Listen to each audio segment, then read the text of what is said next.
Hey, what's up? What's going on, guys?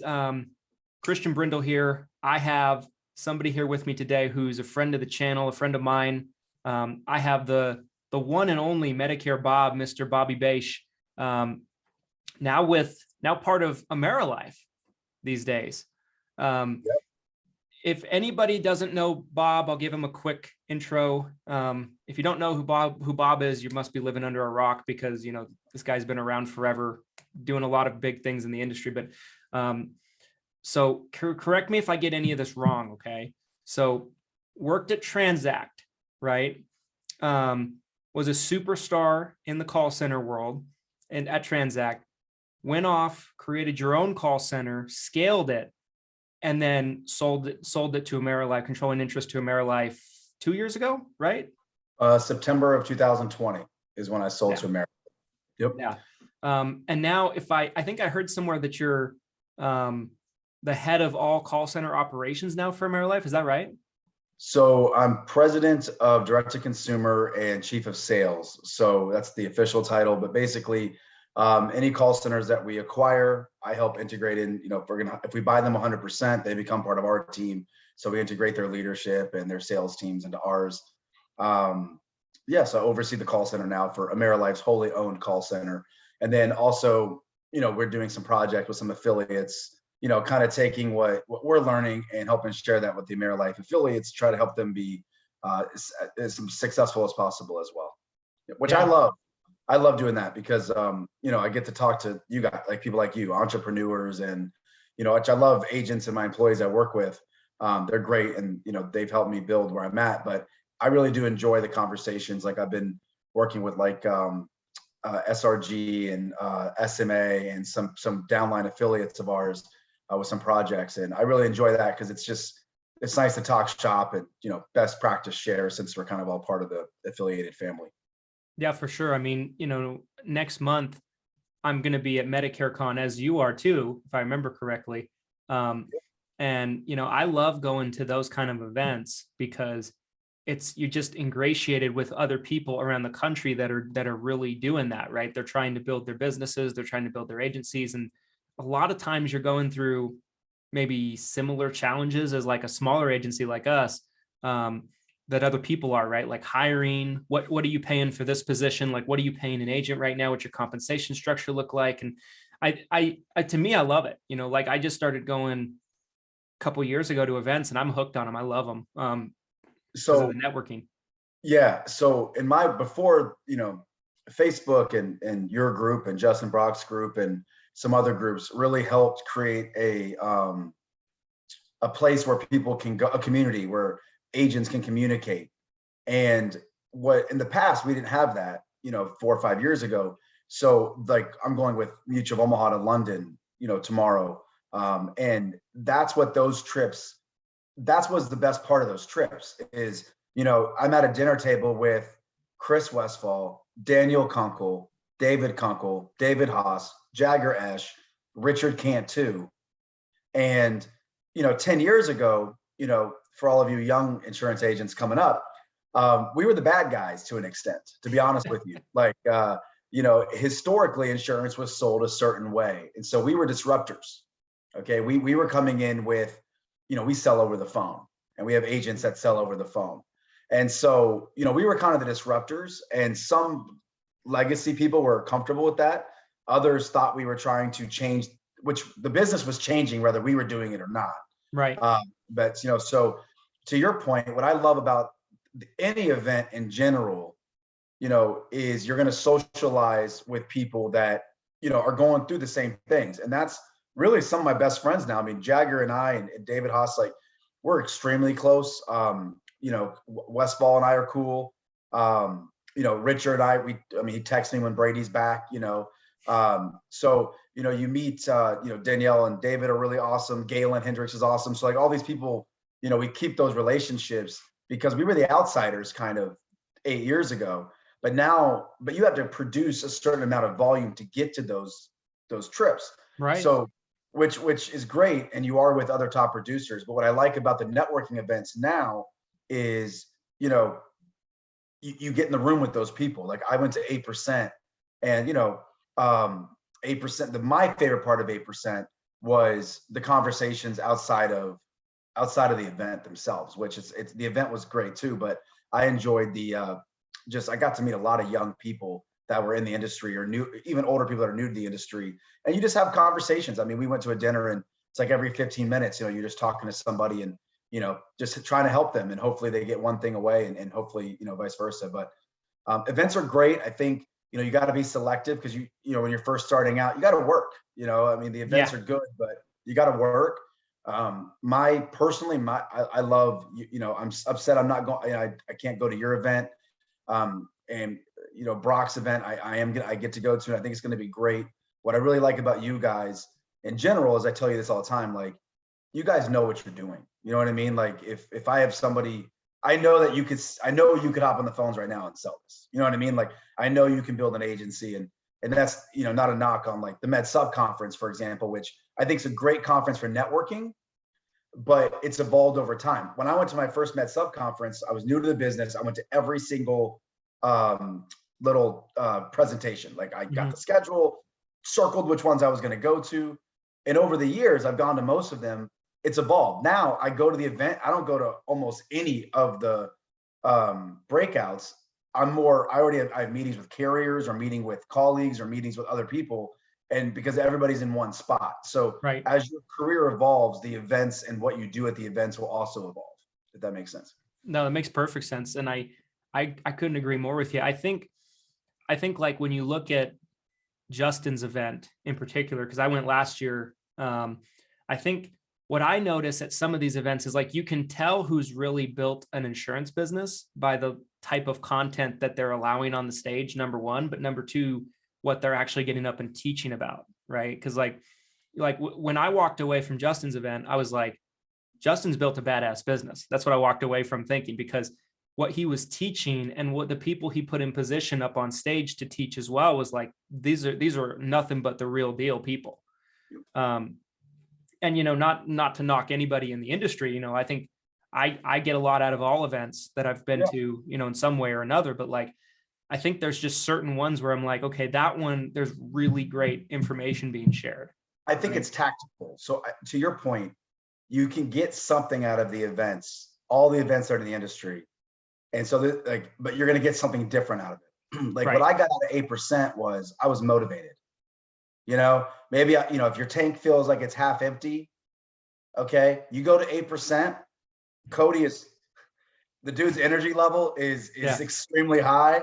And if you're a half tank, which we all get to at some time, you go to that event, you leave that event like, give me the wall. I'm running through this shit. Let's rock. Right. Yeah. To where I'm sure I didn't get to go to the breakout sessions, but I'm sure there's some tactical benefits there too. I just didn't get to see them, but I enjoyed 8%, the networking, but I left there like ready to rock and roll, to where, I think Justin Brock's event, which I haven't been to yet, but I'm in it, so I know the lineup. It's going to be very tactical. You know what I mean? It's not going to be loud music. Like, you should be motivated because you're going to be hearing from people who have accomplished success, and they're giving you roadmaps on help them be successful. But it's not gonna, I haven't been there yet, but it's very tactical. And I haven't been to your event either, but based on what your agenda that you sent me, I think yours is probably very tactical as well. Like, here's how you pay an agent. Here's what an LOA agent is. Here's what's a career. Like, those details I think so they're all important. And then I think the Med Sub conference is great because you hear from the carriers CEOs. You hear from, the national, IMG or not, the FMOs and IMOs of the world are there talking. So I think it's good to get a pulse of where the industry is going. So I think there's a purpose for all of them. And I just think as a new agent, they all cost money and they cost time, which is money. So you just got to be selective. So, maybe, you gauge on what you need at the time for that year of where you want to go. I think that's a great transition into a question I wanted to ask you. I know we talked about this a little bit because I think you did Taco Tuesday last year at the end of the year in the fourth quarter with me and Glenn, and we talked about it a little bit. But for anybody that maybe didn't see that, I wanted to kind of get your take on, because one thing that I see agents talk about constantly in the forums, in the Facebook groups and everything like that is the Medicare Advantage advertising, right? Like the commercials, the influx in pushing people towards the Medicare Advantage product. what do you think about that from where you're at right now in the industry, right? Like you're in such a high position in the industry. Like, how do you view that? Good question. So first of all, plug to Glenn and Lead Heroes. Yeah. Been working with them since January. CPAs are good. Glenn knows what he's doing. It's a true partnership, which is different than some of the other inbound sources you buy from. So selfish plug for Glenn, but I wouldn't send anybody down the wrong road. He's got a really good operation there. So definitely I'm working with him, and we're going to continue working together. But to answer your question, so I think this is interesting, because if you look at the industry, there's private equity involved, which for those of you guys, private equity is these funds that buy companies, pump them full of money, and then sell them in 2 to 5 years for more money. And it keeps happening, right? Until you get to a certain size, and then some companies have gone public.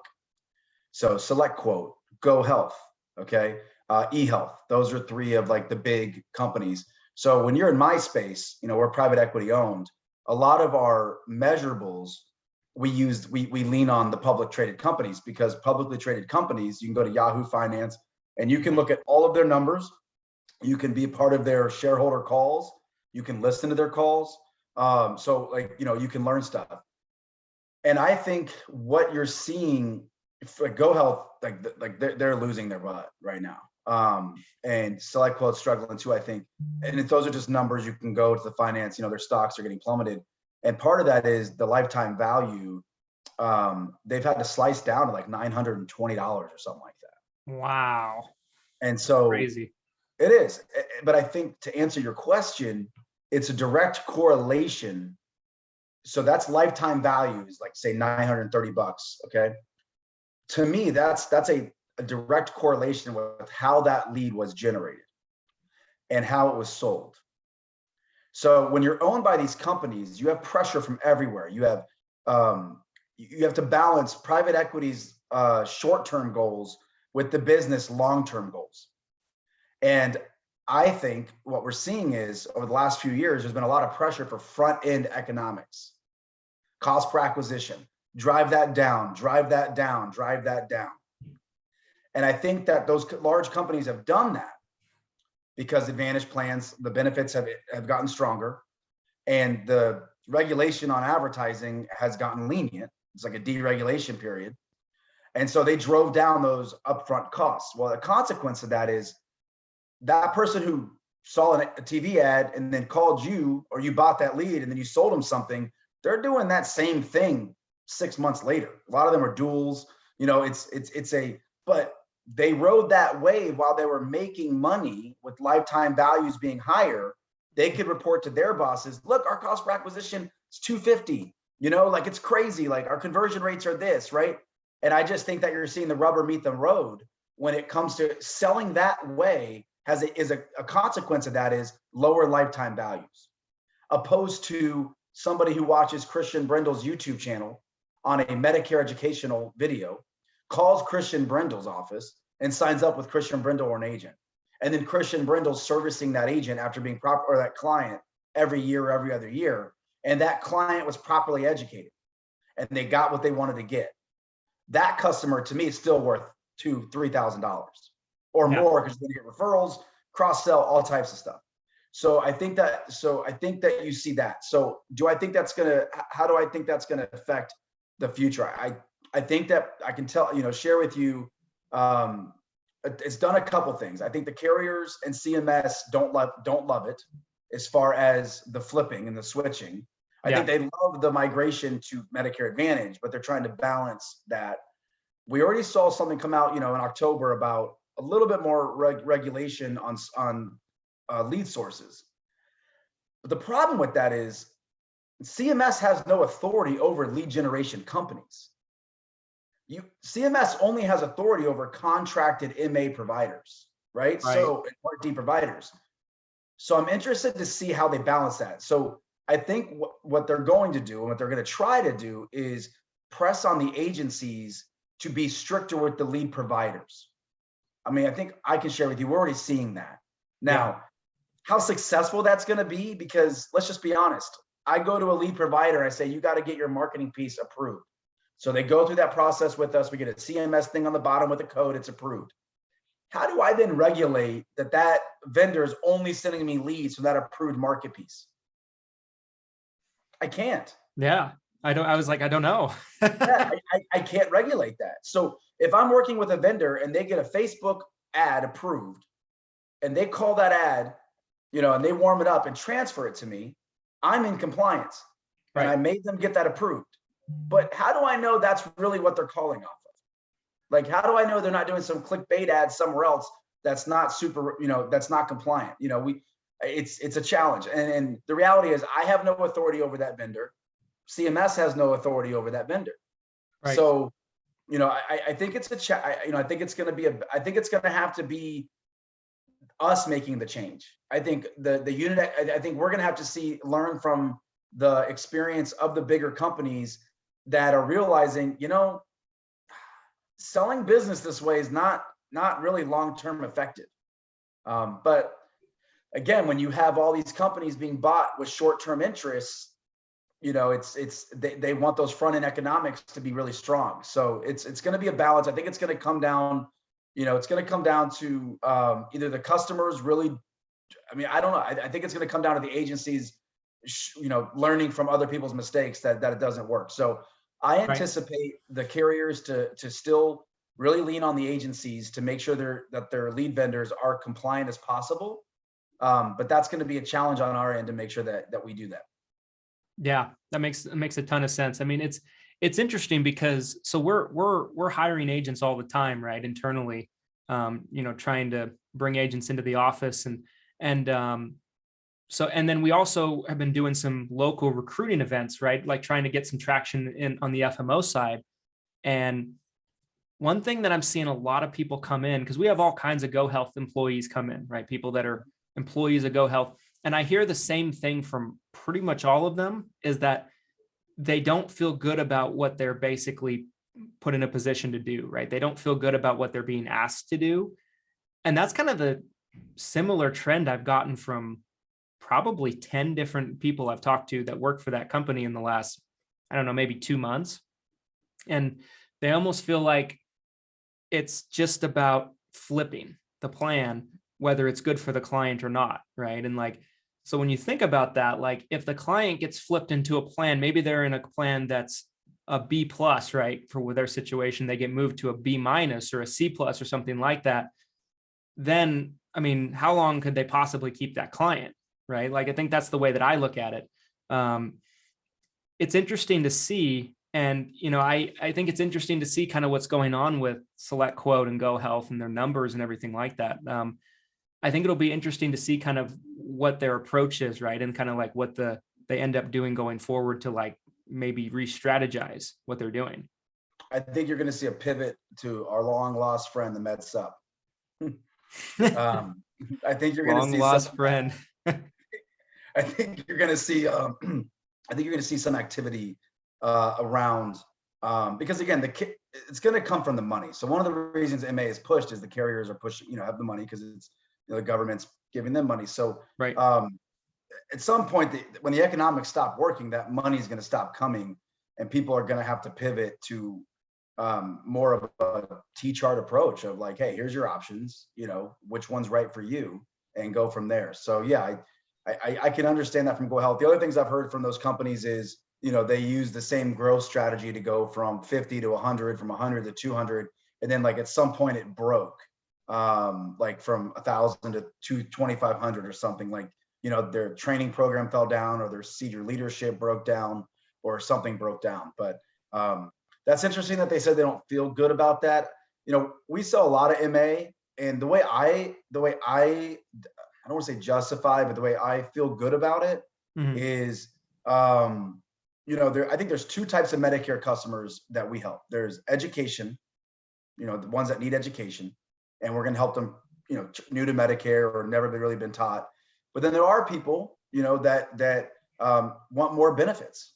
And there are, look, WellCare's Flex Card. It's pretty cool. Yeah, it's a pretty cool benefit. And if I have a Humana plan, well, I don't want to say carrier names. If I have a carrier that doesn't have a Flex Card, and I have a carrier that does, and a lot of it looks the same as far as the doctors take it and the plan takes it, I might go with that flex card. Sure. But to your point, I think it's our responsibility as the agents to make sure that we are looking up doctors, we are looking at medications, we are explaining the differences, because yeah, you're gaining this, but what are you giving up? And I think maybe where the other agents you're talking to missed the boat is they weren't given the full picture. They might have just been taught to sell, what are you getting? To where we try to do a really good job of, if we are going to compare plans, here's what you're getting, but let's talk about what you're giving up as well and make sure that you're okay with that. But it's a challenge. So I think you're going to see, that change a little bit. Yeah, I agree. One question I wanted to, because one thing you mentioned a second ago was, maybe seeing a resurgence in med sup. Talk about that for a second, if you would. Like, what? Because it seems like there's such a push towards Medicare Advantage that people start thinking maybe med sup. I remember I had a conversation with Galen like a year or two ago on the phone, and she was talking about maybe med sup companies having to cut commission if they didn't get more bundling, more ancillary sales involved and things like that, just because of the profitability was taking longer. But I think that makes a lot of sense if maybe we start seeing things kind of shift back in that trajectory. Explore that a little bit more if you wouldn't mind. Yeah, and this is just my thoughts, independent of any company or anything like that. I think agents are, I think when you got large companies involved and it's a business, and I think there's a lot of money behind Medicare Advantage. So right now, but if that money starts to deteriorate because of lifetime values, then I think that money will start drying, because at some point the carriers, like, the reason Galen said that is it's hard. Carriers actually aren't profitable on med sup for like 3.5 years, right? Yeah. To where, in theory, let's say they're profitable on an MA customer day one, right? In theory, let's just, for this analogy. Well, what happens when now they're not profitable until year 2 on Medicare Advantage? Well, what that means is there's going to be less money being pumped out to drive that, thus less advertising dollars. Because if Medicare Advantage proves not to be as profitable as it has been to Medicare Advantage carriers, thus Medicare Advantage brokers, then the lead demand will dry up. And therefore, I think you're going to see a more balanced approach. As long as Medicare Advantage is still profitable for the carrier, then you're going to see what we're seeing. But if SelectQuote and GoHealth and stuff are any indication that we might have a profitability issue, then that can trickle down to the carriers, thus to the distribution companies, and then it's going to go, now you're going to have an agent, instead of leading with MA, maybe they're unbiased, or maybe they lead with med sup, because med sup historically has been worth what it's worth.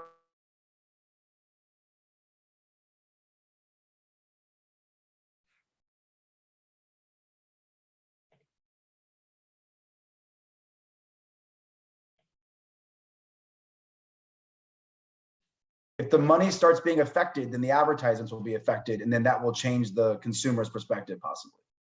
Yeah, I mean, I think it makes a lot of sense. I think it'll be interesting to kind of see what happens with that. On the med sup side, to kind of switch gears a little bit over to that, like, are you guys seeing more people go in Plan G or Plan N?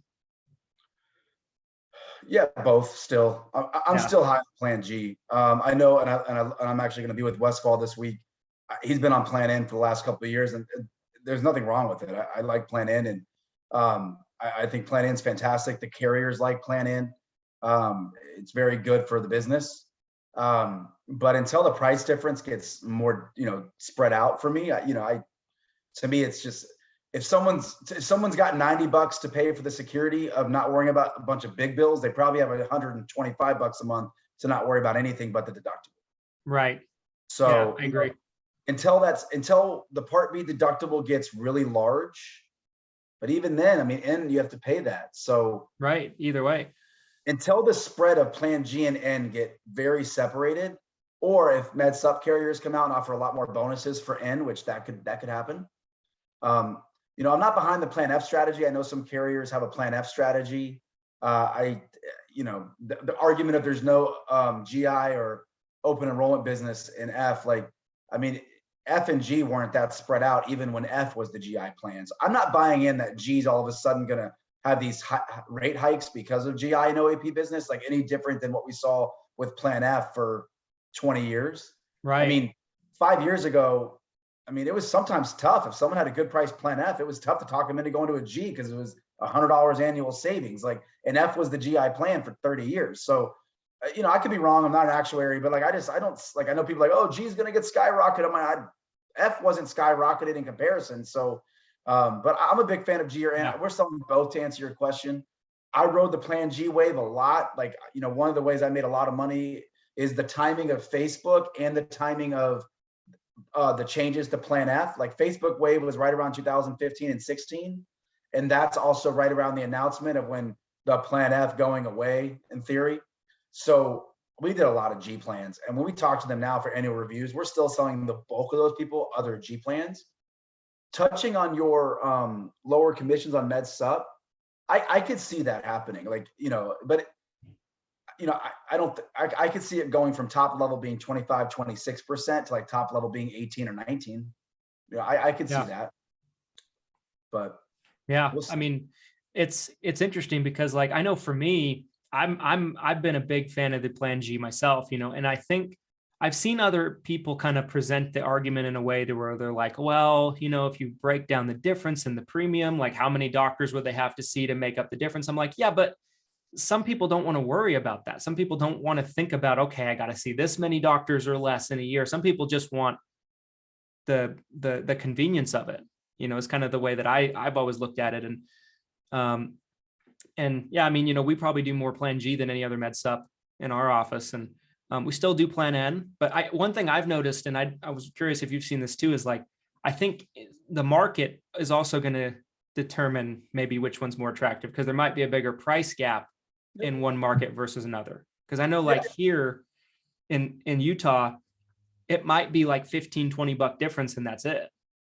That's my point. Like once that spread is $30, $35, $40, all right, then I think Plan N. But when you're talking, like I said, if Plan N is $95 and Plan G is 120, 125, to not have a copay or, I mean, it's just like, again, if they have the money, I always say Plan G, the way I present it is Plan G guarantees your healthcare cost. Plan N is not fixed. So but it's not, but it covers all the big things, but you have a couple small copays and you have Part B excess charges, which are rare and this and that. But for $125, you don't have to worry about any of it. You know what I mean? So right. I think for us, a lot of times it's, if they have the money, they're G. Now, what I will say, I think we do have some Plan Ns, not to contradict myself, is if someone's had a Plan G for 5 years and they really understand it, and then we introduce the N to them after having a Plan G, I still think the bulk choose a Plan G, but some of them are like, yeah, I really haven't used it that much.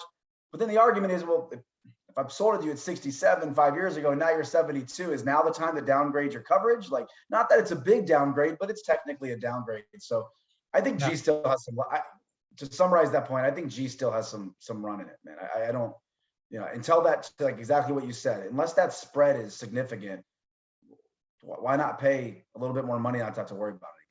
Yeah, of course. Yeah, absolutely. I mean, it makes a lot of sense. I mean, I wanted to ask a question that I think a lot of people that end up watching this will probably get a lot of value out of. So last year, my wife and I went down to Florida. You and me spent a good amount of time together, right? When we came down, and you were super gracious, you let me come see your offices and everything like that. And it was a blast. And thank you again for that. I got a ton out of it. We actually have our own office now, so we're moving into April 1st. Well, now I got to come back and see the new one. But, but one thing I remember that I took away, because one thing that agents ask about all the time is they're super analytical about their presentation to people. And I remember, we were walking into, I think it was Jagger's office, and you were telling me, you're like, I do a T-chart with people still. And that's what I've always had the best luck with. And that's always been my favorite way to present to new clients and customers, is just doing the T-chart, because I think there's a lot of simplicity to it. What would you say is the best approach for agents, right? Because I think I've always been of the approach that keep it simple, right? Keeping it simple is going to be much better. Yeah. The reality is this: people don't want to deal with Medicare. That's why they're talking with you. Once you build credibility, they're going to do what you say. Yep. That's the reality of it. Okay. Now, you want them to feel good about it, understand what they're doing. So as you're doing your needs analysis and you're educating, you pick up on their hot buttons, right? So in my opinion, like when you were talking about the math of GNN, if I'm doing math with you, like, fuck, like, you know what I mean? Like, yes. I mean, if I'm doing math with you, like over, well, if you go to the doctor 5 times, you can save money. Like if I'm having that conversation, like I lost in my mind. Like, I mean, it's like, why are you talking with me? You know what I mean? Like, so, you know, I'm not saying you can't be like, well, you know, you'd have to go to the doctor. You know, I'm just saying, like, if I'm in that conversation, like, I'm not enjoying my sales process. Yeah, so I agree. I am a big fan of T-chart, man. The biggest tip I have for someone who's doing an educational presentation is set the expectation 2 ways. There is not, what makes this hard decision for you personally on Medicare is there's no bad answer. You have 2 great options. Like, there's no bad answer. The reality is you're probably going to get better insurance than you've ever had in your life. Yep. So there's no bad answer here. There's not a bad answer. Now, you have 2 great options. Yeah, so my first tip is set the expectation that there's no bad answer, because then no matter what they choose, they feel good. Yep. And that takes the pressure off of them. Because the truth is you probably really can't make a huge mistake either way, right? Because they're both good plans. Now, so I take that pressure off of them. Like, you can't mess this up. They're both good, right? Now, the other thing is there's 2 options. You got to remember, these people think there's a million options out there. They think, oh, they don't know the term Med Advantage or Med Sup.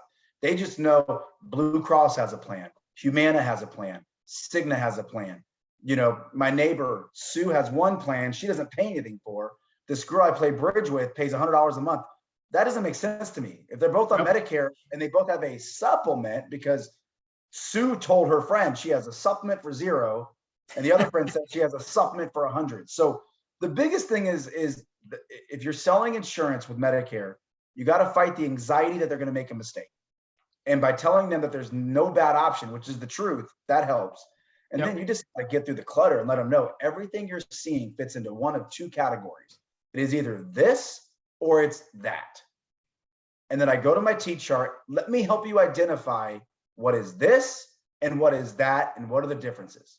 If you see something advertised as 0 premium, that is this. If you see get a flex card, that is this. Mm-hmm. Here's how this works. Very simple.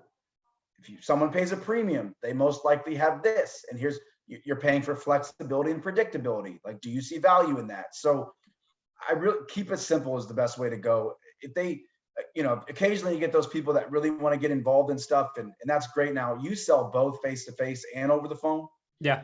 But like I tell, look, someone's going online or being transferred to me, like, let's just be honest. Like, they're the same people that are doing their taxes on TurboTax, right? Like, they're not trying to be an expert in the tax code. They want to get the most out of the least amount of time invested in what they're learning, and they want to feel good about it. And they want to feel like the person on the other end, that's their guide, gives a shit. Like, do you at least care enough that you're not going to screw me over? And I really think it's that simple. Yeah, I couldn't agree more with you. I mean, every now and then you're going to get like an engineer or something like that, and they want to do their spreadsheets and whatever, but like probably 99% of the people aren't going to need that. They're not going to want that. They just want to get it over with.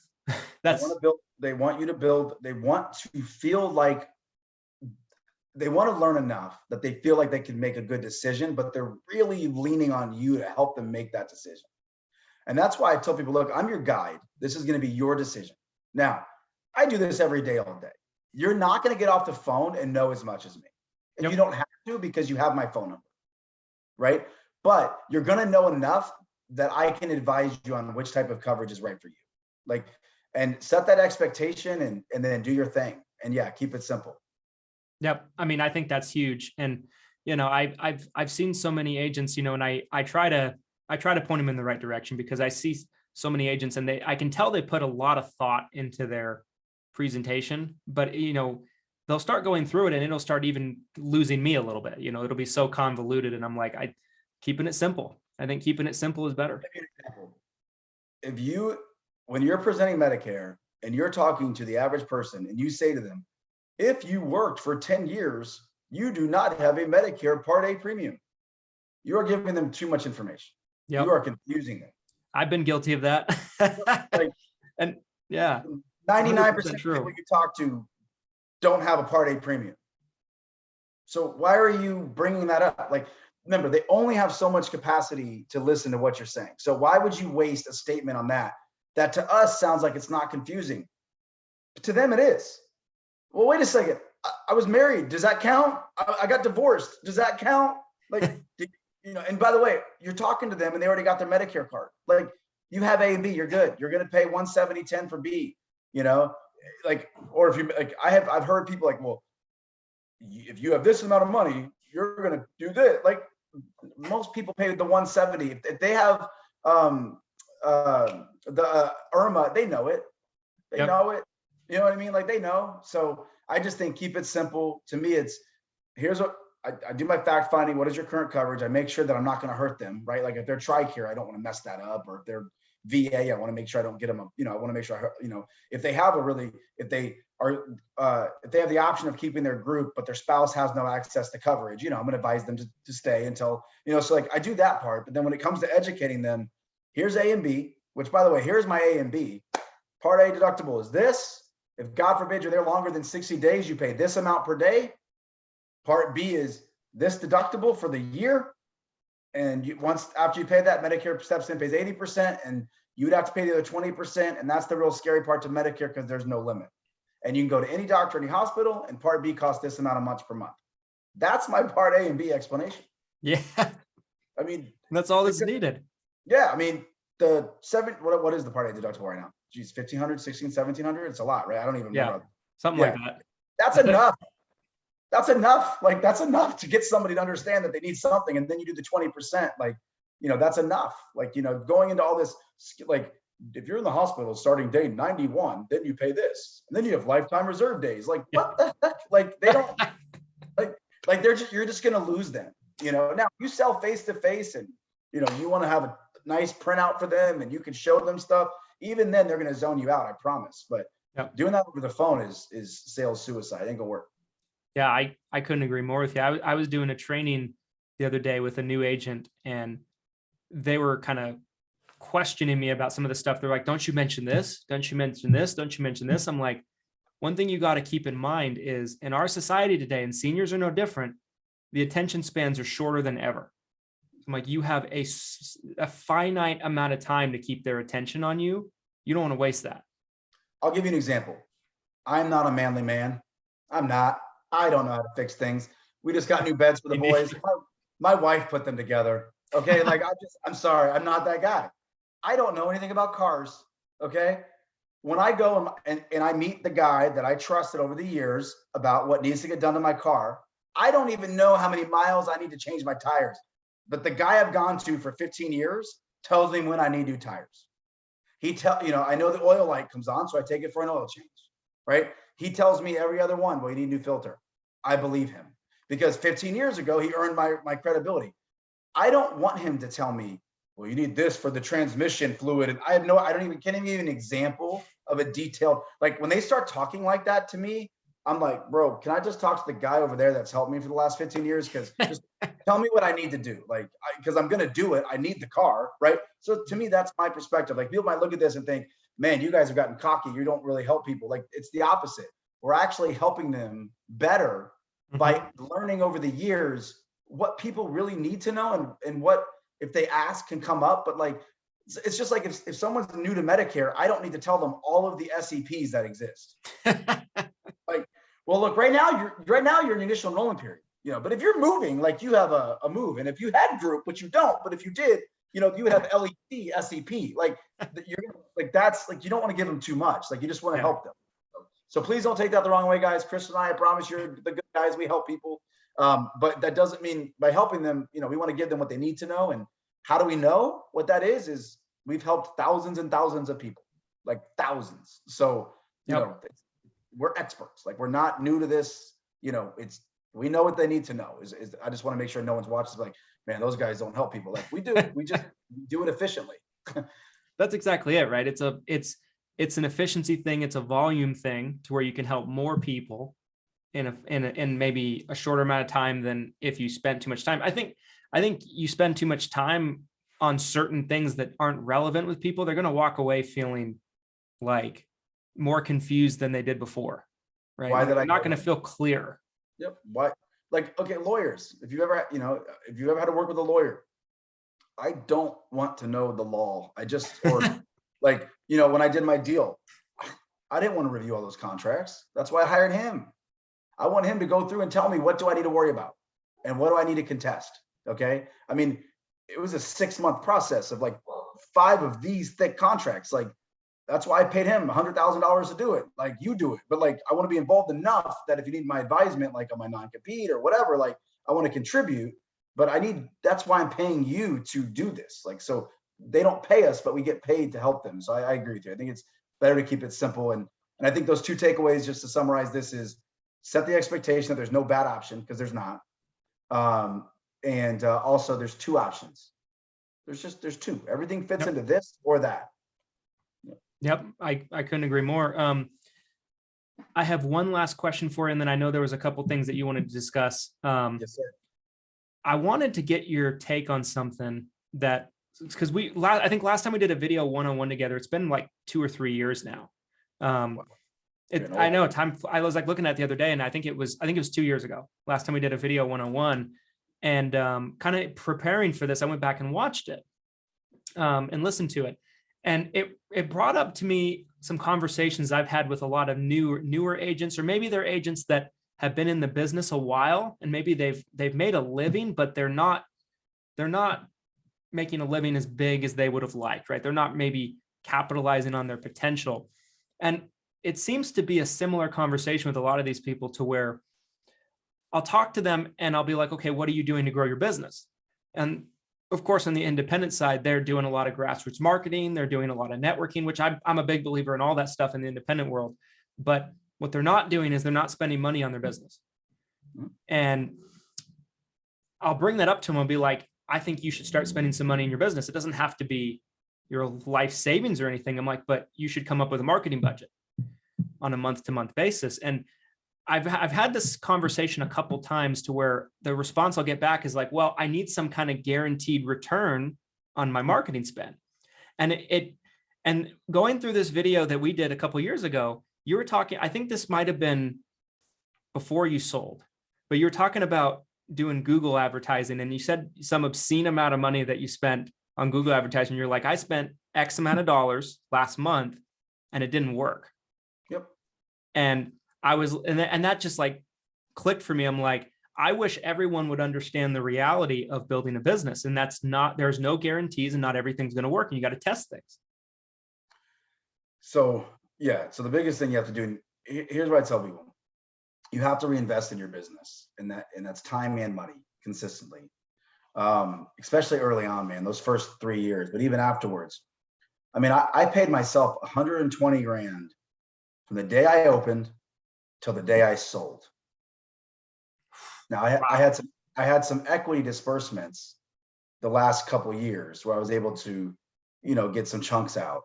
But my salary was $120,000 for 9 years that I was running my agency. Because you have to reinvest. I mean, it depends what your goals are. If your goal is to give yourself a job that eventually is going to phase out and you're going to have to figure something else out, then but you have to do that. Now, how do you do that? So the way I did it is I would set up a target cost per acquisition, and then a target app count. And what do I need to get to that target app count? So say I was aiming with my agency for 5,000 policies. Okay. And those 5,000 policies I knew were going to cost me, say, $750 to get. Then I knew I had to have $3.75 million to spend on that to get those. Okay. So I knew that's what I would need. Now, it's harder to do with back envelope math, but so I knew I was going to get there. I knew, so how many policies, if I was going to do 5,000 policies, I also know upfront cash averaging $400 a deal, I'm going to get 2 million of that year. So I really have 1.75 million that I'm going to invest. But listen to this, okay?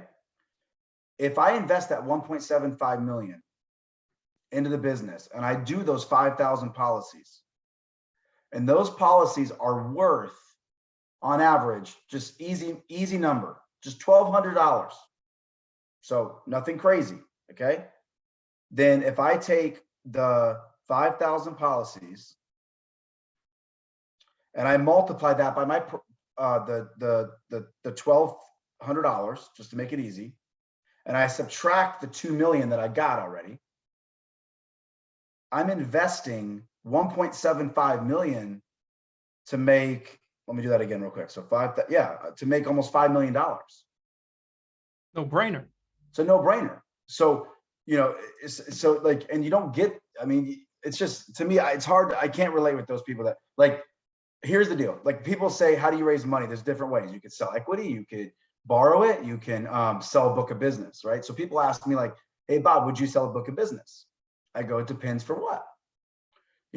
Let's say you have 1,000 customers and you're like, are you selling it because you see people on planes and buying nice cars and stuff on Facebook, and so you want to upgrade your lifestyle? Don't sell your book because you're selling it at a discount. That's why the private equity group's buying it. Now, if you're selling that book to raise $2 million to go hire 20 agents that are going to net you 3,000 policies faster, hell yes, you sell that book of business, right? And if you sell that book of business the only time I sold a book was I was in personal debt with my house. And so what I did is I just wanted just to pay that off, and I wanted to hire 10 more agents. So I sold a book of 1,000. I got like $2 million for it. And I did, I paid off my house, and then I put the other 1.5 million into the business and grew my agency. Now, it would have been fun to spend that 1.5 million on something else, but I would not have sold my business for as much as I did in 2020. So the longer and I got a couple of friends that are doing this, and they're about to cash out, and it's going to be a huge payday. I can't talk about it, but the longer you can delay your gratification on your lifestyle, the more money you'll be worth. So if you can live like at an $80,000 or $120,000 life, I had 2 kids at the time, so I had to make 120, but whatever that lifestyle is, if you can pay for that lifestyle, at least for the first 3 years, do not adjust your lifestyle. Take that, any money that you got coming in, and put it back in your business. Now, what does that look like? That looks like trying lead vendors, and you're going to fail some. That looks like trying to teach yourself lead gen. You're going to fail some. It's going to be hiring 10 agents. 5 might not work out. The other 5 might. That's what Christian and I are talking about when you talk about reinvesting in your business. Is you've got to reinvest in marketing. You've got to reinvest in people and agents, and you got to reinvest in the infrastructure. So, it's I just could not imagine not reinvesting. Like, I just, to me, and also makes your life easier. Like, the reality is all this grassroots marketing you're doing is taking your biggest commodity away, which is your time. Yep. Like, all an internet lead does, or a transfer lead does, is it saves me the effort from having to go to a Walgreens and shake hands with somebody to get a conversation. Right. Yep. And I'm going to go to Walgreens and I'm going to stand there all day, and I'm going to have 2 conversations, to where for $40 a lead, I can get those same 10 conversations without leaving my house or, my agents. So I would encourage you encourage everybody you have to reinvest in your business. I mean, and it's worth it too. Like, what a great industry we're in. I mean, yeah. We get to make lots of money helping people solve a problem they have to face, and they don't have, and we get, I mean, I don't know about you, but I've always, every single call I've ever sold somebody, wow, thank you. So many people made this hard, but you made this easy. You know what I mean? Like, so yeah, I hope you got to reinvest in your business. Like, if you're not reinvesting in your business, then what are you, like, you're not really, you got to go all in. You got to go all in. Like, you can't be like, well, I'll do insurance on the side while I do my other job, or, eventually you can for a little while, but like, you got to figure out, you got to go all in. And there's just too many tools out there nowadays And it's hard. Like, it's really, really hard. What Christian does is really, really hard. Like, it's really hard. What I do is really hard. Like, Yes. when I first got in the business, I bought leads from Health Plan One. Then those dried up. So then I tried buying leads from somewhere else, other places. I couldn't figure it out. So then I rode the Facebook wave, taught myself Facebook. To your point, I tried $30,000 of things that didn't work. Now, what does that mean that they didn't work? I probably sold some policies out of it. It just wasn't profitable. But I did that probably 3 times. I probably spent 90 grand where it was probably breaking even, or if I spent 90, I might have lost 10 grand, but I had traction. Like, I was figuring it out. Like, you have to invest in that time. And then Facebook is oversaturated. And now, we don't depend on Facebook. So then I taught myself Google and Bing, and that, like I told you in that last video, I spent, so many mess ups with Google in particular, like, to where, like, I would generate leads and then they just weren't getting into the CRM until like 3 days later. And then I was trying things and it's very expensive. Facebook, it was like $10 a lead to play with at first. So if you messed up, it wasn't catastrophic. Google and Bing are a little bit dangerous because, leads are $40 to $80 or more. So if you mess up for 2 days, it can cost you a lot of money, but you have to reinvest in yourself, your business, in order, if you want to become a millionaire. And this is, if you have a license and understand how Medicare works, you should be a millionaire soon, like within 3 to 4 years. Yep. It should happen. So 100%. that's my perspective. I think you got to reinvest and try things. Yeah, 100%. Like, I think, one thing you said there that really jumps out at me is, like, if you're not going to invest in your business, is it really a business or is it a hobby? Right. Like, I think that's kind of the way I look at it. Like, my first 3-4 years as an agent, I didn't really spend a whole lot of money on my business. And it's my biggest regret, because I imagine where we would be today. We're doing great, but like, where we would be in comparison, we'd be a lot farther along if I was spending money like I am now. And so, yeah, I wanted to have you talk about that, because it's amazing how often I'll talk to an agent and they have such a hard time grasping that concept. And, I think it helps to hear it from somebody like you, that's been able to do everything you've done. Just remember, cost per acquisition, lifetime value. Set a goal target. So if you're an independent agent and you're selling out of your house, you can get 10 leads a day at $40 a piece, probably. Okay. And that's $400. You just got to get 1 sale a day. You can get 2, even better. Okay. And if you're any good at this and you get 10, you should get 2. So that means you spent $400 and you got 2 sales. So your media cost per acquisition is $200 for those 2 sales. And those sales are worth, worst case, like bare minimum, $1,000. So you spent $200, you spent $400 to get $2,000 of revenue. So you spent $400 to make $1,600. You can do that 5 days a week. So just 10 sales a day. You can do that for 2 years. Okay. You're going to be wealthy. You're going to be wealthy, period. It's really that easy. Like, yeah. And it's not easy because it's hard, it's complicated, and you got to invest time into where to get those 10 leads, whether it's vendors or yourself, and you got to try things and you're going to fail. But if you think of it that way, as I got to get 10 leads a day and close 2 of them. And by the way, you can cold call, like, those are cheap. Like, there's just, and I'm going to ask you questions because I'm also, now that I'm at Amerilife, talking to agents that are new and smaller. And sometimes admittedly, I'm out of touch. And that's why, I wanted to ask you some questions, because when I hear agents tell me, like, how do I make money in this? I'm like, well, if you just pick up, you got to dial, like, if you want to make money, like, you got to work really, really hard, at least your first 2 to 3 years. And then I promise it does get easier, because, but the reason it gets easier is you have money to reinvest. So instead of cold calling or dialing shitty leads, you should be able to actually prospect or have a marketing company or a marketer that you bring in and start generating your own leads. Yeah. 100%. So you got to reinvest. Yeah. So let's talk about those topics that you wanted to talk about. Yeah, thanks. So I'm actually writing this down because I want to learn from Christian Brindle on this. That's a lot of pressure. I'm going to be honest with you. It's your realm, dude. So, I told you this before I'm a little bit out of touch when it comes to, like, what system a 4-man operation should use. Okay. Yeah.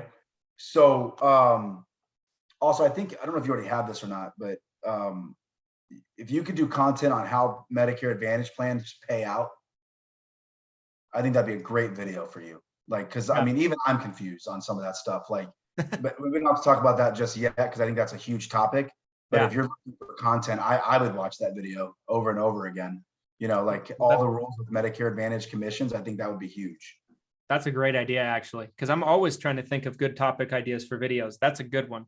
I'm actually writing that down. MA comp would be fantastic. I mean, you tell me when that's out, I'll watch it probably 5 times because I'm still confused. And I mean, I have a finance team now and stuff like that, but I still want, you know, sometimes I get the P&L and I'm like, we should have been paid more there, I think. But all right. So my questions for you is this. So if I'm a 4 to an 8 man shop, what telephony system, let's say I want to sell MA. So I want to record the calls and store them. What telephony and CRM systems are out there that don't have like a minimum of 50 seats? Because the stuff I looked at was like minimum 50 seats and stuff like that. And that doesn't help. I have a couple guys that have not a little, because I don't think any business is little. So I shouldn't say that because I know what it takes to be a small business, which is everything in you to do. So, but like a smaller shop of 4 to 8 people, they're doing med sup. And you know, what's a CRM and telephony system that you think is a good fit for like for a decent, smaller size shop? Yeah. So there's so many CRMs out there. So I'm only going to talk about ones that I've actually used and I have experience with, because I have agents that hit me up every week and they'll say, what do you think of this CRM? And there's a new CRM, it seems like every day. And I'm like, I have no idea. But I mean, we used Radius Bob for years. I really like Radius Bob for a lot of reasons. It's got a dialer built into it. It's a great lead aggravating service, right? It's got text message capabilities, automatic text messages. Doesn't have the ringless voicemail though. That's the only thing I don't like about it. But if it's a smaller agency, it's a cheaper monthly fee. So it's like $30-$40 a month for one user. Oh, it's like $40 a user. Per person. Yeah, a person. And then, so I love Radius Bob for that reason. We used it for a lot of years. And then we changed over to Agency Block about 2 years ago. And I really like Agency Block, but what I don't like about Agency Block is it's not as good as Radius in terms of aggravating leads, right? And like touching leads. So what we've had to do with Agency Block is connect it with Zap to get it into some other systems to try to, remedy some of the weaknesses that the system has. But like a Zapier webhook that goes through. Okay. Yeah, it'll go into like a Go High Level or an Active Campaign or something like that. God, dude, I haven't used Zapier since I sold. Like that man. Yeah, that's crazy. And like we have it connected with like I learned about Thanks.io from Justin. So we started using Thanks.io for like birthday cards and thank you. Say that again. It's Thanks.io. Yeah, that's a really great tool. Justin turned me onto that one, but that's not a CRM. It's more of like it's like send out cards, but better. Yeah. It's probably, I think it's cheaper. Radius Bob, that's also the telephony system as well. So it has a dialer built into it. It's been a couple of years since I used that system, but I don't think it records the calls. So like what we do right now is we use RingCentral for our phone system. And we have call recordings turned on all the time. So every phone call that we have, the phone call is recorded. And then we integrate that into the CRM. And then the storage is expensive. So do you have like an external hard drive that you export the calls into? Well, like with Agency Block, it's in the cloud. So and so we have them go into Agency Block, but then after 90 days, they get deleted off of RingCentral. So RingCentral is only going to keep them for so long, but when we put them into the CRM, then they're under the client's file under the CRM. Okay, and that's how we do that. Is that an FMO? Like, do you have to have a contract with them in order to get that CRM? Agency Block? Yeah, it sounds like it might be. Okay.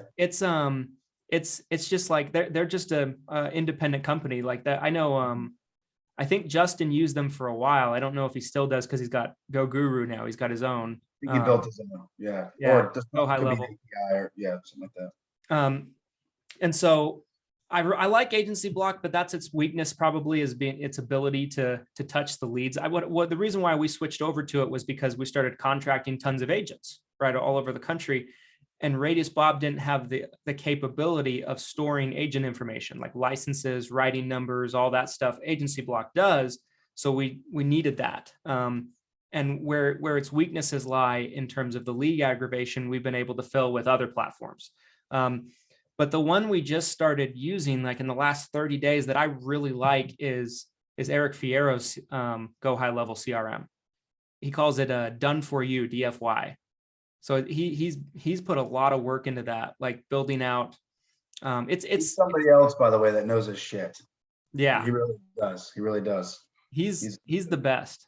He really is. Like, his system is so good because in Go High Level, it has templates for emails already built out for different kinds of situations. And with the Go High Level system, it's got ringless voicemail, text message automation. What do you mean by ringless voicemail? So like a person can pre-record a message, okay, and then it just leaves the voicemail on the person's phone, like when maybe a new lead comes in. So I really like his system a lot. We actually just got in with him on it, and now we're either going to change over to it altogether from Agency Block, or we're going to keep Agency Block mainly for the agent files and put the leads and stuff like that into that. So those are the three. Like, when I talk to agents, I'm saying, I think one of those three is going to be really good. I think if it's like a 4 to 10 man agency, I think probably Agency Block or Eric's system is really good. And Justin's, I haven't used Justin's. But I'm sure his is good too. Go Guru.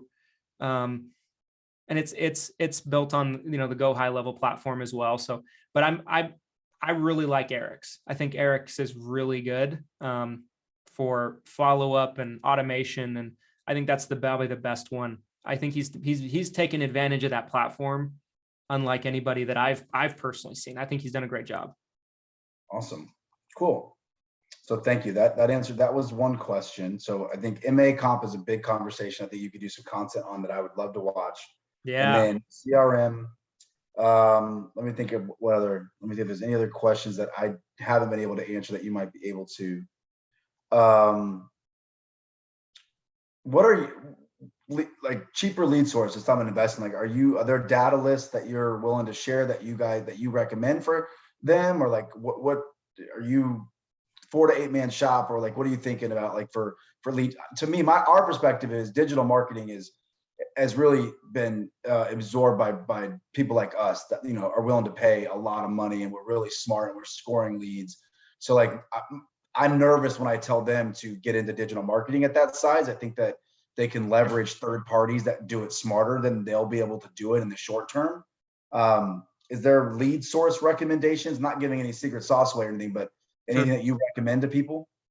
So in terms of like cheap leads, like when someone's really looking for cheap leads, because it's tricky, right? Because like the ones that we're using now, we're starting to pay more for leads than ever, right? Like, I know a couple of years ago, you were telling me about like what our cost per acquisition should be, and Cantu too. Like I'll jump on the phone with Cantu every so often, and I remember a couple of years ago, our cost per acquisition was like $150, and he's like, "You got to get that up." And so, like, we're spending more for leads than we ever have been before. Let's explain that real quick. Because I had a similar conversation with Josh. What's his last name at Idaho? Lustig. Yes. Yeah. So Lustig and I had a conversation probably at this point almost a year ago. And we were talking, and he's like, "Well, what's in my target cost per acquisition?" He's like, "Well, I'm running these. I won't give his secret sauce away, but he's doing something, and he was at a really low CPA." And I said, "That is great, but it's too low." Yep. So it's funny, Cantu said something similar to you. So I'm not going to speak for Cantu, but I know this is what he meant, because it's what I meant to Josh was, if your lead source is a 150 CPA, that means you could probably push that to do more volume of sales at a 175 or 250 CPA. So if you're doing 100 sales at $150 CPA, you're better off doing 300 sales at a $200 CPA. Yeah. So that's what people mean when we say, well, your CPA is too low. Get more of those and do more sales, And yeah, your conversion rate might drop if you have agents and stuff, but you're better off doing triple the production at $100 more CPA than limiting yourself, because also you have to change lead sources every couple of years or few years. Yeah. So, I mean, I rode different waves, as I mentioned earlier. So if you can find one that's like, to your point, my biggest regret is I was riding the Facebook wave and I only had 15 agents. If I could go back, I would have hired 40 more people and I would have sold for $100 million when I sold. Yeah. But obviously hindsight's 2020, but I'm going to take those learnings. So now when you find a lead source, you push that source till the breaking point is what we mean by that. So I'm sorry, I'll let you finish. No, you're fine. But like, we're paying a lot more for leads than we used to. Like, so we used Health Plan One back in the day as well, until it just kind of stopped being reliable, but it was great when it was good. I think for cheap leads right now, I mean, there's always people can always buy age leads if you want really cheap, like $1. That's what I was asking. Like, so where would you go to get an age lead? Like, what vendor would a smaller person go to use? Like, I know I would call, but like, again, that's because we're buying millions of data points and we're going to run it through a scoring system, and then it's going to do all these things that these really smart people that I don't, that I don't know how to do. But like, if I'm an agent, I'm dialing out of my house and I'm like, you know what? I'm listening to these guys. I'm going to reinvest 10 leads a day, but to fill the day with other leads, I want to have cheap stuff, and I want to be a millionaire in 3 years. So I'm going to just grind and grind. Where can I go to buy an age list lead? Is that like, yeah. So I think if someone's trying to buy a data list, I haven't used these guys myself, but one of my downline agents is using them, and she's crushing it. Now, what she's doing is she's sending direct mail drips to the data list, and she's just crushing it. But so it's a little bit of a different thing. She's not really dialing it, but Powerbox mailer is what she uses. And I guess she can get data lists from it super cheap. I've always loved to use Lead Concepts for data lists. Like, I'm a big Lead Concepts fan. We're not doing nearly as much direct mail as we used to, but when we do, and we do data lists, we're using Lead Concepts. So shout out to Chris Weir. And then like for actual age leads, I've used the age lead store. I've bought leads for new agents that were like 50 cents a pop, 75 cents a pop. And it's just good practice for them. Like you were saying, like helping cut their teeth, and they'll make sales off of them, with enough of them. It's just, well, I'm talking, I'm sure it's similar in Florida. Real estate's nuts, but it's not what people think. Like, real estate agents aren't making money because there's no inventory. And the truth is, if I wanted to sell my house right now, I could tell my neighbor I'm selling it, and he has a relative that wants to come buy it, right? So I have some realtor friends that are looking like, hey, I want to get in the industry. And a lot of them even worked Zillow leads and stuff. So they're familiar with like this type of thing. And I was like, well, yeah, I would invest in, so I'm in my head, I'm thinking like what I would do is I would invest in 10 $40 leads a day. Mm-hmm. But there's going to be some days that I can work those quicker than others. And some days I'm on the phone, contact's good, and I'm hopefully getting sales. There's gonna be some days where I get 10 shitty leads, or I blew it and just didn't go well. It's like, what do I do with the rest of my day? So I was thinking like, I would advise them to just get some 50-cent leads and dial. Like, I mean, just that's how, just something to fill your day with in between the 10 leads that you're buying or something like that. You might trip into a couple of deals from those, you know what I mean? Like, we were buying age leads a couple of years ago from Secure Agent. I don't know if they still do those, but they were selling them for like $1 a piece for age leads. And Benepath leads, I know, is one that's done age leads, although I think their price has gone up to like $3, $4, $5 a lead. So I'm stuck. We don't really do much with them. You don't have to. You got a billboard now, so yeah, right. That's gonna make the phone ring. That's awesome, man.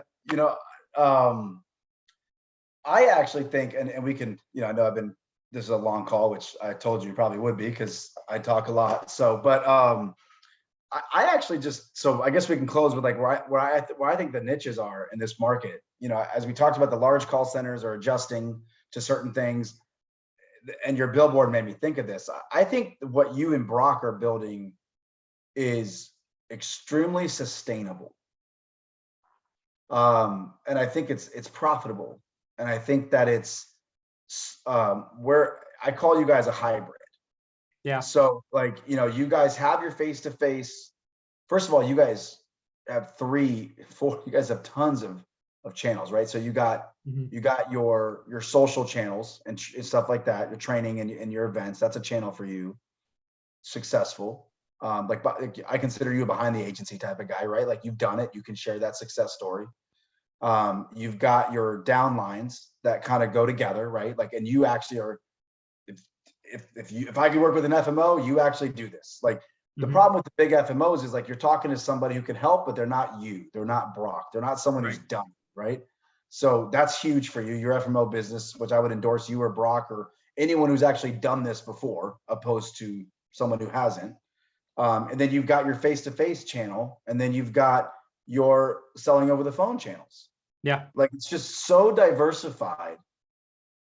Now I got a feeling you stay up late at night trying to figure out where do I put my energy, and what's going to make me the most money Constantly. I mean, because where do you put your time?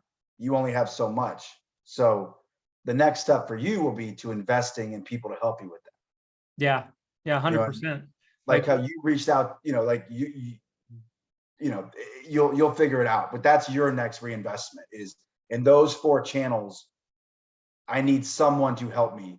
Like you might even, and we probably could delete this off the video, but I envision like you have either one person, like that's your streams. And like this person runs this for me. They are obsessed with this part of my business and they're helping me, in each of those 4 business or maybe other things. Cause you probably have life you're doing and annuities you're doing. You probably have all these different, that's why you lost your hair. Dude, it's the truth. No, it's crazy. Cause like last year so last year at the beginning of the year, we had 20 downline agents. Now, fast forward to now. So that's with January of 2021. So fast forward to now, we're in March 2022. We have 150 downline agents. And so that's been such a big, and the crazy thing about it is we don't recruit people. Like I don't recruit agents at all. You don't have to. You have credibility. Yeah. Like people, and you're really good at what you do. So like, sorry, I didn't mean to interrupt you, but like you don't recruit people, but by you being who you are, people want to work with you. Like if anyone watched this conversation, there's not a takeaway that you and I could not help somebody build an agency, right? So you're not recruiting, you're doing better, you're influencing, thus attracting those people. And it's really a win-win because you're attracting them and it's not snake oil. I'm confident that if you're working with somebody, you're benefiting their business. So yeah, it's even better. You don't have to recruit, you're attracting, if that makes sense, and you're influencing. So yeah, that's that channel. That's that social channel I was talking about with the FMO.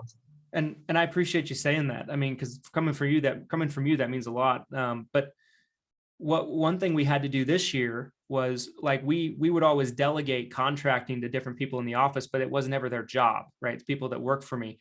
Now we have a person in place that their job is agent relations and contracting. So like the business has definitely grown and evolved, and it's always evolving, right? I mean, because we're always needing, okay, we bring someone on and I'm like, okay, now we could use someone over here and over there and over there. And I mean, it's one thing I got a lot out of, and a shout out to Justin on this, was his behind the agency. I went to his first behind the agency, and they're doing so many things maybe pretty similarly to what we're doing. I got a ton out of it personally, but I was able to kind of plug into what we're doing. But yeah, I mean, I really appreciate you saying that, because we're trying to. It's interesting because when I first started putting out the agent content, I think my vision was having like 10 agents that we worked with, and we worked real closely with them. And then it just exploded and turned into something that I never thought it would. And, yeah, it's a good thing. It's a good thing because, it means it's working. It means you're helping them, and it's good. So yeah, I would encourage you as you go through this growth to document it and share it with people. I just got done watching the Kanye West documentary. Oh, is it good? I've been meaning to watch it. Yeah, it's cool. Like, I've been listening to Kanye now nonstop, which, but it was good, man. One of my takeaways from him was, I mean, man, he really had to struggle to get the label to listen to his rapping. Like, he was just a beats guy, and like he's there with the secretary, like, listen to this, and they're like having conversations while college dropouts first 3 tracks are playing, which ends up getting a Grammy, but no one cared. Like, they were just like, yeah, whatever, Kanye, like, it was really good. But I was thinking about that, and I'm like, man, if I would have documented everything, like this, like even how you're waking up, like, because what do you work on tomorrow, right? Because that's a challenge for you. And then what do you do to fix that?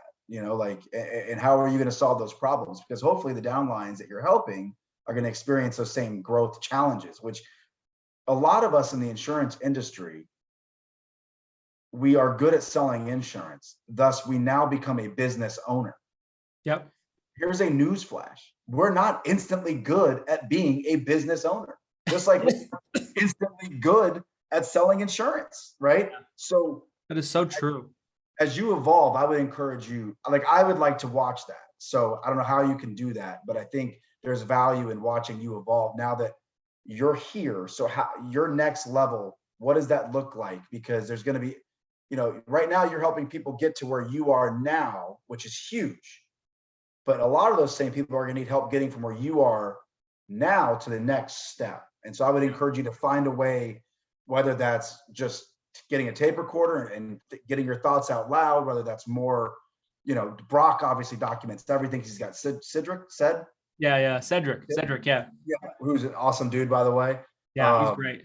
But anyways, not to gas you up too much, but I like you're going to turn into a business owner. I mean, you already, don't take that as an insult. You're already a business owner, but you're going to have to really optimize being a manager of this. Like, you can't keep doing everything you're doing.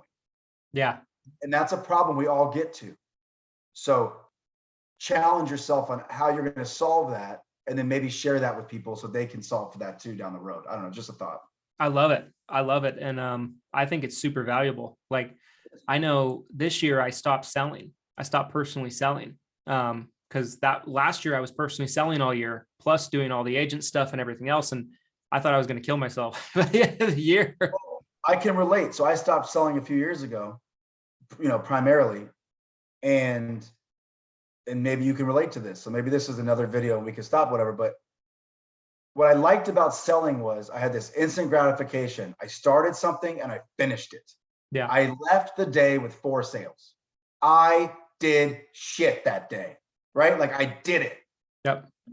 Now running a extremely large business, and even at your size, I feel like I'm starting so many things, and a lot of the things I'm starting could take 3 months to finish, right?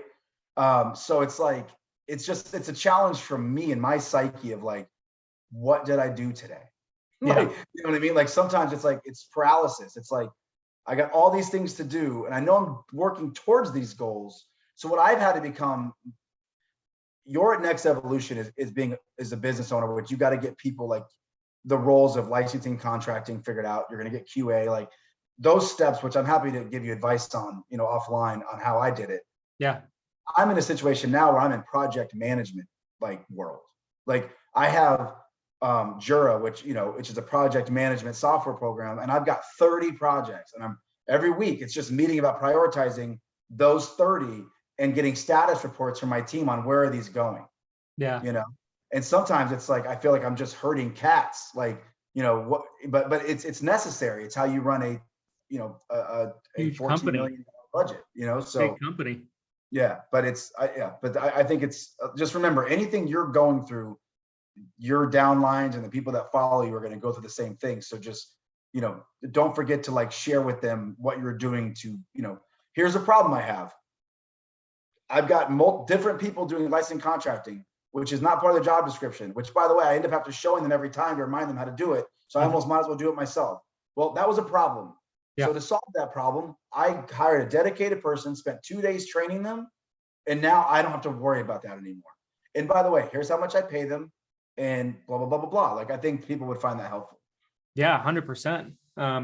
And I really appreciate you saying that. I mean, any tips you ever have for me, I'm always going to listen. Because it's been, I mean, since we've gotten to know each other, they've been super helpful for me.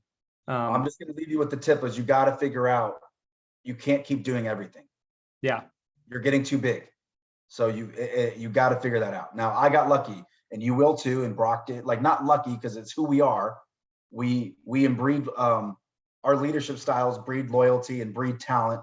So like I've got David Manaya, I've got Jordan Fair, I've got Melissa Nagel, I've got my people. Justin can name his. Like you've got to get to that point where you can name your people that are extensions of you.